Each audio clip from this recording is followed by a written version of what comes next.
Masya Allah Kak. Iya benar. Masih ada ini Kak. Apa tuh? Tadi kan di pondok. Sekarang kita berlanjut ke pasarnya Kak. Gimana kalau di pasar? Kalau di sini kan Ramadan rame Kak pasarnya. Rame pasarnya. Apalagi menjelang Idul Fitri itu. Banyak yang berburu perlengkapan Idul Fitri. Betul sekali. Gimana kalau pasar di Tarim gitu ya? Ada hal menarik apa di pasar di Tarim? Kita jangan bahas hari raya dulu, kita masih berpuasa. Nanti ketika momen di malam hari raya, Kampung Tarim akan tampil dengan bagaimana sih Lebaran di kota Tarim. Makanya saksikan terus Kampung Tarim, jangan pernah di skip. Jangan lupa nyalakan lonceng notifikasi. Iya. Nah, pasar kota Tarim sangat menarik sekali di pasar kota Tarim ini. Kenapa? Karena dikatakan bahwasanya di pasar kota Tarim itu masih ada 200 wali, kata Al Habib Hasan bin Abdullah Syatiri. Di pasar kota Tarim masih ada 200 wali. Nah, makanya ini bagaimana sekarang kita lihat pasar mereka di bulan Ramadan.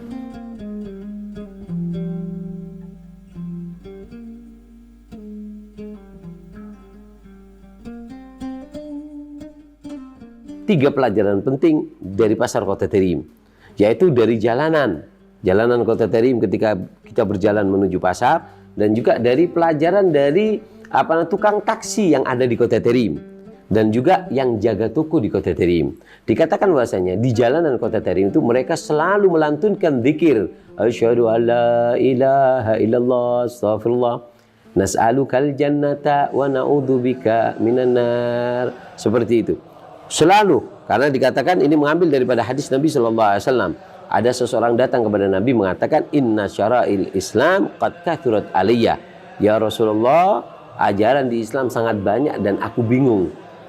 Akhbirni bisyai'in, kabarkan kepada aku ya Rasulullah dengan sesuatu atasyabbah yang bisa aku pegang teguh ya Rasulullah. Maka kata Rasulullah, la yazalu lisanuka rudban min dzikrillah. Maka Rasulullah mengatakan bahasanya basahilah selalu lisanmu dengan zikir kepada Allah Subhanahu wa taala. Dan ini diamalkan oleh penduduk Tarim, sehingga mereka di jalan-jalan mereka mengucapkan kalimat-kalimat yang sangat dihimbau oleh Nabi sallallahu alaihi wasallam. Dikatakan ada 4 yang sangat dihimbau oleh Nabi sallallahu alaihi wasallam. Yang pertama yaitu adalah 2 hal yang membuat ridho daripada Tuhanmu, yaitu adalah syahadat dan juga istighfar. Dan 2 perkara yang kamu tidak akan selalu merasa cukup dengan 2 hal tersebut, yaitu adalah meminta kepada Allah agar dimasukkan ke surga Allah Subhanahu wa taala dan dijauhkan dari api neraka, yaitu syahadat, istighfar, minta masuk surga, dijauhkan dari api neraka. Asyhadu alla ilaha illallah, astagfirullah, nas'alukal jannata wa na'udzubika minan nar. Ini 4 hal yang dihimbau oleh Nabi sallallahu alaihi wasallam untuk diperbanyak di bulan Ramadan. Nah, ini dari jalanan kota Tarim. Ketika kita naik taksi, yang namanya adalah Abu Ishrin di situ. Di situ ketika kita di situ ada 3 pelajaran penting dari tukang taksi di kota Tarim. 3 pelajaran penting. Apa? Yaitu adalah mereka selalu berzikir. Sehingga kita santri di sana walaupun kita nggak mau berzikir, terpaksa untuk berbuat baik. Jadi terpaksa. Kalau di sini kan kita terpaksa untuk maksiat karena teman kita maksiat, kita kepepet. Di sana kita kepepet untuk berbuat taat. Nggak mau zikir, jadi harus zikir. Karena sebab mereka penduduk kota Tarim. Masya Allah. Yang ketika kita masuk mobil langsung supirnya ini asyhadu alla ilaha illallah, astagfirullah. Kita masuk malu, oh kita santri. Kita harus lebih keras. Asyhadu alla ilaha illallah. Sampai ke pasar kita berzikir. 3 pelajaran dari supir taksi yang ada di kota Tarim. Yang pertama yaitu selalu berzikir. Yang kedua, di mobilnya selalu ada Al-Quran. Dan yang ketiga adalah mereka selalu memiliki wudhu. Masya Allah. Mereka selalu punya wudhu, megang wudhu. Nah, itu 3 pelajaran penting dari tukang taksi yang ada di kota Tarim. Terus kemudian kita sampai ke pasar. Di situ kita masuk mau beli sesuatu, kita buka tokonya atau kita masuk, mereka dalam keadaan berzikir, asyhadu alla ilaha illallah, astagfirullah, nas'alukal jannata wa na'udzubika minan nar. Berzikir. Dari toko ini 3 pelajaran juga. Kenapa? Lisannya selalu basah dengan zikir. Itu yang pertama. Yang kedua, mereka baina hamilis subha wa qiraatil Qur'an, megang tasbih. Yang tua-tua yang udah sulit untuk baca Al-Qur'an mungkin karena keterbatasan dari penglihatan atau lupa, mereka pegang daripada apa namanya? Memegang daripada tasbih, selalu diputar tasbih mereka. Dan tasbih ini apa namanya sangat penting ya. Di kota Tarim itu mereka selalu di tangannya itu tasbih dan di kantongnya tasbih. Ini yang perlu kita tiru juga. Nah, dan juga yang ketiga adalah mereka yatadarusan Al-Qur'an. Mereka darusan Al-Qur'an di toko. Jadi mereka sesama kayak gini, ini toko ana, ini toko antum. Kita nggak ada yang beli, kita baca Quran. Nggak pakai Quran mereka. Apa? Hafalan. Karena Madinah Tarim terkenal dengan Madinatul Hufat, menghafal daripada Al-Quran. Seperti itu. Ini 3 pelajaran penting ya. Selalu bahasa lisannya dengan zikir, tasbih, dan juga Al-Quran. Ini yang kita tahu. Lebih dari itu sangat banyak sekali pelajaran dari mereka. Nah, seperti itu.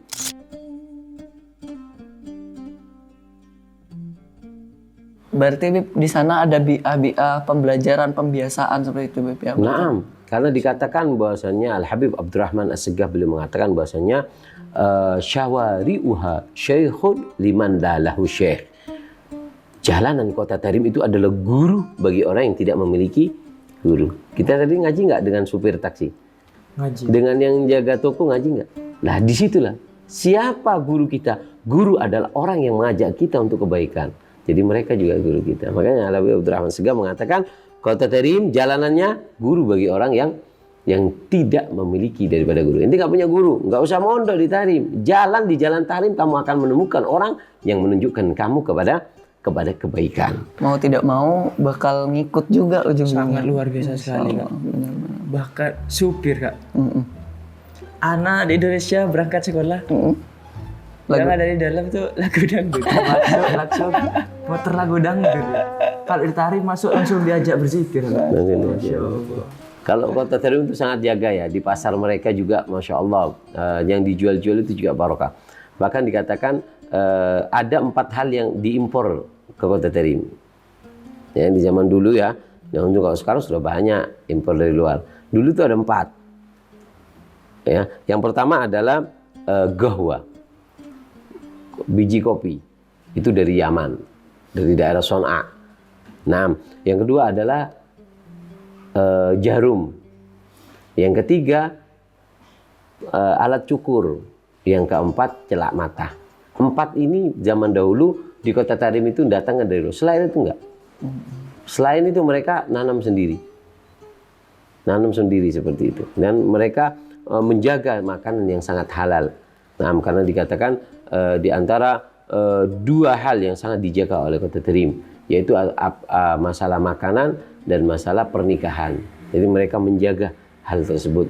2 hal ini yang sangat penting, yaitu makanan dan juga pernikahan. Karena pernikahan kalau nggak sah nanti anaknya gimana? Seperti itu. Makanya di kota Tarim mereka ketika menikahkan anaknya dengan 3 lafaz. Yang pertama zawwajituka, dengan angkahtuka. Yang ketiga angkahtuka wa zawwajtuka.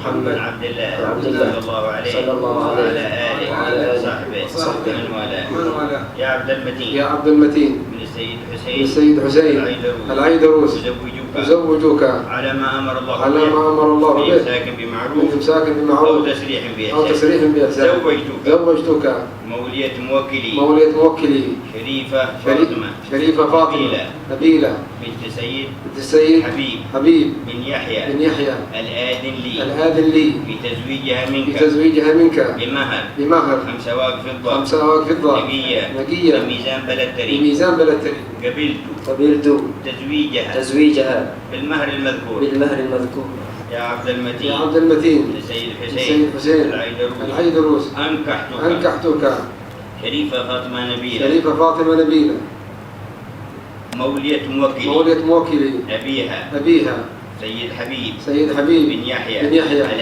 الآذن لي نكاحها منك بالمهر المذكور قبلت نكاحها بالمهر المذكور يا سيد عبد يا المتين سيد عبد المتين لسيد لسيد حسين العيدروس زوجتك زوجتك وأنكحتك مولية مولية موكلي شريفة فاطمة نبيلة شريفة فاطمة نبيلة بنت سيد حبيب السيد حبيب بن يحيى بن يحيى الآدلي تزويجها ونكاحها منك بالمهر المذكور المهر المذكور قبلت تزويجها تزويجها ونكاحها بالمهر المذكور. بارك لهم بارك عليكم.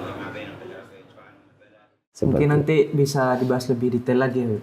Di bab Di pernikahan. episode Boleh. spesial pernikahan. Boleh.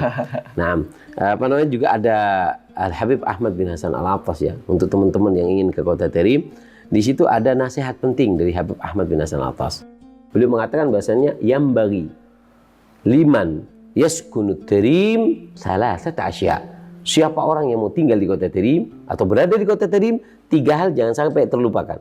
Yang pertama, al-iktisad fil ma'isyah, yaitu irit harus irit. Kalau nggak irit, repot. Pekerjaan di sana sangat sulit sekali.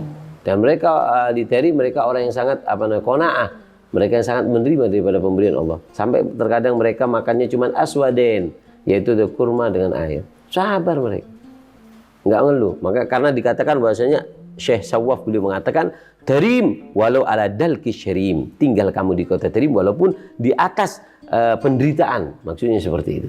Walaupun menderita tinggal, karena itu adalah tempat yang sangat istimewa sekali. Nah, dan yang kedua adalah dengan adab. Tinggal kamu di Kota Terim dengan adab dan sopan santun. Jangan sampai kita di Kota Terim itu melakukan hal-hal yang jelek. Walaupun bahkan para sholin mengatakan ta'adab fit Terim hatta ma'akilabiha. Sopan santun kamu di Kota Terim. Kenapa? Walaupun kamu dengan binatang yang ada di anjing sekalipun yang ada anjing di Kota Terim ada. Kenapa? Karena anjing di Kota Terim pernah dipandang oleh orang-orang soleh. Seperti itu. Ini anjingnya di Kota Terim. Sampai pernah pada waktu itu ada cerita. Ada seseorang, dia ini mendapatkan sihir dari Allah. Ketika itu dia ngelihat pada waktu itu nggak ada yang pantas terima, mungkin atau nggak punya wudhu atau apa, sehingga sihir tersebut diberikan kepada anjing tersebut. Anjing itu berjalan diikuti oleh banyak anjing, berhenti, yang lain berhenti, jalan. Ada orang soleh lihat, loh, kenapa sihir kok taruh di anjing, nggak dikasih ke ponakannya, teman-temannya, santrinya? Didatangi, tahu kalau orang soleh ini yang naruh, Galia Fulan, kenapa sihir Allah ente berikan kepada anjing ini? Kalau pada waktu itu keluarga aku nggak ada yang pantas, jadi aku lebih baik aku taruh kepada binatang yang ada di Kota Terim. Kemudian diambil lagi, dipindah. Seperti itu. Dan anjingnya yang tadi ikut nggak jadi ikut. Kenapa? Ini anjing di Kota Terim mendapatkan pandangan daripada orang soleh. Makanya kita harus beradab di Kota Terim. Dan yang ketiga adalah tawadhu, rendah diri. Kamu yang alim masuk Kota Terim jangan. Mereka itu jangan sombong. Mereka itu ada orang yang sangat istimewa, tapi mereka menutup dirinya, nggak mau dikenal. Itu yang tunggang tambal ban. Terkadang orang soleh, bahkan terkadang mufti. Masya Allah. Kamu kalau belanja di pasar jangan sembarangan. Itu yang kamu yang jual itu hafal Quran, kamu masih juz amma. Kamu masih mungkin di situ wadduha. Ini sudah hafal Quran. Mungkin dia orang soleh, waliullah. يعني تواضع يا كيف حالك طيب؟ الله يحفظك ان شاء الله. من معنا الوالد؟ صالح بن علي بهاي. حياك الله عم صالح والاخ يحيى كرام الزبيدي. حياك الله عم صالح. ما شاء الله عندك هنا بصه، ايش تبيع فيها بالضبط؟ يعني يبيع كل خير، والاسواق هي الايام قليل كذا بارده، ولكن ربنا كريم. ربنا كريم. Sampai dikatakan ada orang dulu masuk ke Kota Terim dalam keadaan sombong. Masuk Kota Terim, kemudian melihat apa Terim kayak gini. Dibilang bahwasanya jalanannya itu guru bagi orang yang nggak punya guru. Ini di zaman Habib Abdurrahman Segaf. Kemudian orang ini ketika ada perasaan seperti itu sulit diambil oleh, dicuri halnya, makamnya, kewaliannya dicuri. Yahu ya jidar, kata Habib Ali bin Syahab. Dia seperti kayak tembok. Nggak bisa apa-apa. Akhirnya dia bingung, datang ke orang soleh. Kenapa anak kok di sini kayak ilmunya anak hilang semua ini? Ditanya, Gal, kenapa ente? Kalau enggak, alas, inti datang ke Habib Abdurrahman Segaf. Dia sekarang yang mimpin kota ini, Habib Abdurrahman Segaf. Datangi dia, kamu minta maaf. Didatangi oleh Habib, mana mau minta maaf gini-gini, ini keadaannya ilmunya anak yang ada yang nyuri hilangin. Kemudian apa? Dikatakan bahasanya apa yang terbesit di hatimu? Kalau enggak Habib, apa yang terbesit di hatimu? Kalau aku mengatakan bahwasanya bagaimana mereka mengatakan di sini apa namanya talim itu guru bagi orang yang nggak punya guru, jalannya adalah guru bagi orang yang nggak punya guru. Lah itu perasaan kamu. Kalau masuk ini yang adab dan yang tawadhu. Kalau kamu mau, ayo kamu ambil itu rumput yang ada di kota Tarim, yang di jalanan Tarim, rumputnya ambil kamu makan. Ayo, akhirnya dimakan, masuk kembali lagi. Subhanallah, ini jalannya langsung jadi guru. Dia kan bodoh tadi, ngambil rumputnya kota Tarim bisa jadikan orang wali karena dikasih pelajaran. Orang dulu itu yang dicuri bukan harta ya, nggak nyuri sepeda motor, hal. Kadang kita masuk ke satu daerah, di situ, kemudian di situ kita lewat langsung nggak punya apa-apa. Nanti ada ceritanya itu tentang ketika kita cerita Syekh Abu Bakar bin Salim. Dulu pernah jadi bayi menjadi bodyguard, jaga seorang soleh untuk ziarah Nabi Hud sehingga nggak dicuri daripada makamnya. Satu saat kita akan ceritakan tentang Sayyidina Syekh Abu. Dan juga ada nasihat penting ya buat teman-teman dari Habib Alwi bin Syahab. Ada 4 hal yang harus dijaga ketika seseorang itu di bulan Ramadan. Ini buat teman-teman, amalan di bulan Ramadan. Yang pertama adalah rajinlah sholat tarawih. Karena belum tentu kata Habib Alwi Ramadan yang akan datang kita masih ada. Jadi rajin sholat tarawih. Yang kedua, berangkatlah ke masjid dengan adab dan sopan santun. Yang ketiga, yaitu perbanyaklah sholawat kepada Nabi Shallallahu Alaihi Wasallam. Dan yang keempat, perbanyaklah membaca Al-Quran. Ini 4 amalan daripada Al-Habib Alwi bin Abdullah bin Syihab. Itu kisah di pasarnya Pak Him. Bagaimana kalau di tempat beribadahnya gitu, Iya, di tempat gimana muamalahnya saja sudah seperti itu, masya Allahnya gitu, apalagi di tempat ibadahnya. Dari supir taksinya tadi Kak. Penjualnya bisa sampai hafal Quran semuanya, masya Allah. Nah, mungkin kita langsung saja dengarkan bagaimana kisah di dalam masjidnya mungkin. Di dalam masjidnya sekarang iya, ya. benar-benar. Di dalam masjidnya. Masjid. Bagaimana keadaan masjid di Tarim di bulan Ramadan? Wah berat ini. Di pasar seperti itu. Sanggup. Ini kalau diceritakan harus ditiru loh. Waduh. Bismillah kita nyoba Habib. Nyoba ya. Mudah-mudahan kuat. Amin, amin. Nah, Masjid Kota Tarim. Masjid Kota Tarim sangat istimewa.